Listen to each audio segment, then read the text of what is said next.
Bantay Panahon! Kapuso ang amihan ang padayong nakaapekto sa extreme northern Luzon, ilabi na sa Batanes ug Babuyan Islands nga makasinati og pagdag-om ug pagbundak sa uwan. Samtang easterlies usab ang nasanatian sa Dinagat Island.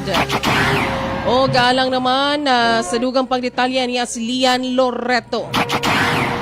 Sa ngayon nga po, yung amihan natin nakakaapekto sa may extreme northern Luzon, kaya posible pa rin po na magkaroon tayo ng mga isolated light rains dito po sa may Batanes at dito rin po sa may Babuyan Islands. Ngunit sa may Surigao del Norte, Surigao del Sur at Dinagat Islands naman, inaasahan naman po natin na magkakaroon naman ng mga pag-ulan at yung mga maulap na panahon dahil naman po sa easterlies, kaya doble ingat sa ating mga kababayan dyan. Posible pa rin po yung mga pagbaha at pagbuho ng lupa. Pero dito sa Metro Manila at nalalawing bahagi ng ating bansa, inaasahan natin generally maliwalas ang ating panahon na may chance ng mga thunderstorm activities pagsapit ng hapon hanggang gabi. At yun naman po ang latest mula dito sa Pag-asa Weather Forecasting Center. Ito po si Lian Loreto.